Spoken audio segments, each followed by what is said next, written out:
నమస్తే అండి. ఈ సమిట్ కున్నటువంటి ప్రత్యేకత గురించి మాట్లాడుకుంటే ఈరోజు మధ్యాహ్నం నుంచి చాలా మంది ఏమంటా ఉన్నారంటే సోషల్ మీడియాలో కానీ ఇంకా వివిధ మాధ్యమాల్లో ఒక పెట్టుబడుల తుఫాను తీరం దాటింది, ఒక ఇన్వెస్ట్మెంట్ సైక్లోన్ తీరం దాటిందని అంటా ఉన్నారు. అంటే ఊహించిన దానికంటే ఎంతో మిన్నగా ఈ 2 రోజుల సిఐఐ పార్ట్నర్షిప్ సమిట్ లో తీరం దాటాక నష్టాన్ని అంచనా వేశారా? ఈ తుఫాను వల్ల నష్టాలు ఉండవండి, లాభాలే ఉంటాయి. ఈ పెట్టుబడుల తుఫాను వల్ల రాష్ట్రానికి ఎంత లాభం జరుగుతుంది అనేది మనం నెక్స్ట్ 1 hour లో మనం డిస్కస్ చేస్తాం. ఈ పెట్టుబడుల తుఫాను ఇందాక గౌరవ ముఖ్యమంత్రి గారు ప్రకటించినట్టు దాదాపు 13 లక్షల కోట్ల రూపాయల పెట్టుబడి రాష్ట్రానికి తీసుకొచ్చింది. మొదటి రోజే దానిలో సింహభాగం మొదటి రోజే దాదాపు 11,91,972 కోట్ల రూపాయలు మొదటి రోజే మనం ఈ పెట్టుబడుల యొక్క వరద చూసాం. అంటే దాదాపుగా 13.5 లక్షల ఉద్యోగాలు కల్పించే విధంగా మొదటి రోజే 11,91,000 కోట్ల రూపాయలు పెట్టుబడి. ఓవరాల్ గా ఇవాళ సాయంత్రానికి అది 13 లక్షల కోట్ల రూపాయల పెట్టుబడి దాటినటువంటి పరిస్థితి. ఇది అంత తేలిగ్గా రాలేదు వికే గారు. ఇందాక మీ ఓపెనింగ్ రిమార్క్స్ లో మీరు చెప్పినట్టు ఇదేదో సునాయాసంగా సాధించినటువంటి ఘనత కాదు. ఎంతో దీని వెనక ఎంతో కష్టం ఉంది. గౌరవ ముఖ్యమంత్రి గారు, నారా లోకేష్ గారు, అనేక మంది కేబినెట్ మంత్రులు కానీ, కేంద్ర ప్రభుత్వం కానీ అందరి యొక్క సమిష్టి కృషి వల్ల ఇవాళ ఇంత సక్సెస్ అయింది ఈ పార్ట్నర్షిప్ సమిట్.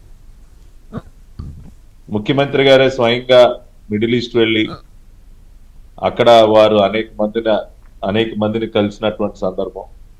దానికి ముందు దావోస్ వరల్డ్ ఎకనామిక్ ఫోరంలో కానివ్వండి, లోకేష్ గారు స్వయంగా ఆస్ట్రేలియాలో పర్యటించి మరి అక్కడ ఉన్నటువంటి పెట్టుబడిదారులందరినీ ఆహ్వానించడం కానివ్వండి, మంత్రులు వివిధ దేశాలకు వెళ్ళటం కానివ్వండి.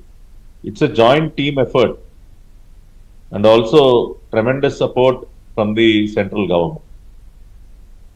ప్లస్ వీటన్నిటికీ తోడు ఇవాళ ఈ ఇన్వెస్ట్మెంట్ సమిట్, పార్ట్నర్షిప్ సమిట్ ఏదైతే ఉందో దాని యొక్క నినాదం ఏంటంటే companies driven by speed choose AP. ఏ కంపెనీలు అయితే వేగంగా పనిచేయాలనుకుంటారో, వేగంగా వారు ముందుకు నడవాలి అనుకుంటారో ఆ కంపెనీలన్నీ కూడా ఆంధ్రప్రదేశ్నే ఎన్నుకుంటాయి. ఎందుకంటే even Andhra believes in speed of doing business.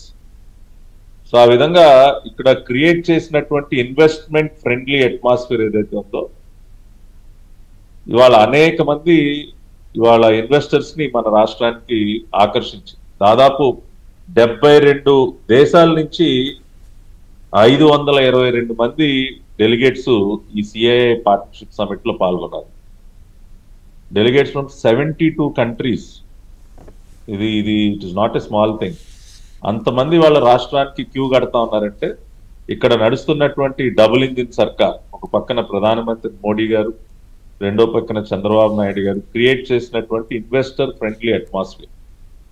ఒక ఉదాహరణ చెప్పుకుంటే వికే గారు, మొట్టమొదటిసారి దేశంలో మరే ఇతర ప్రభుత్వం చేయని విధంగా ఇన్వెస్టర్స్ కి సాధారణంగా అనేక గవర్నమెంట్స్ సబ్సిడీస్, ఇన్సెంటివ్స్ అనౌన్స్ చేస్తారు. వీటి కోసం ఆ తర్వాత మళ్ళీ ప్రభుత్వం చుట్టూ తిరగాల్సినటువంటి పరిస్థితులు కూడా ఉన్నాయి, మన రాష్ట్రంలో కూడా ఉన్నాయి. వాటన్నిటినీ కూడా తొలగించే విధంగా ఒక escrow account from the day we sign ఒక ఎస్క్రో అకౌంట్ ఓపెన్ చేసి,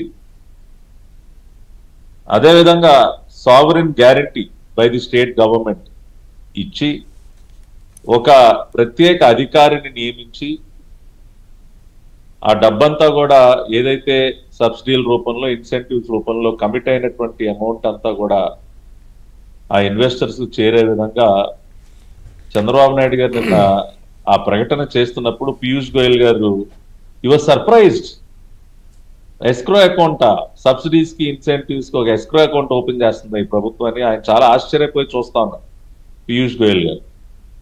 అంటే ఇటువంటి ప్రోయాక్టివ్ స్టెప్స్ తీసుకోవటం వల్ల అంటే ఎస్క్రో అకౌంట్ సెక్టర్ వైజ్ ఉంటుందా, కంపెనీ వైజ్ ఉంటుందా? అది అంటే కంపెనీ వైజ్, ఇన్వెస్ట్మెంట్ వైజ్. ఇప్పుడు సపోజ్ ఒక కంపెనీ, ఇప్పుడు గూగుల్, అదే ఇప్పుడు గూగుల్ వస్తుంది, గూగుల్ ఒక ఎస్క్రో, రిలయన్స్ వస్తుంది, రిలయన్స్ ఒక ఎస్క్రో, అట్లా ఉంటుందా లేక? అంటే ఆ విధంగా ఉంటుందని అనుకుంటున్నా. అంటే కంప్లీట్ మొడాలిటీస్ నేను కూడా స్టడీ చేయలేదు కానీ, but there will be a escrow account. Right, okay. Pattabhi garu ఒక్క క్షణము. రైట్, దాన్ని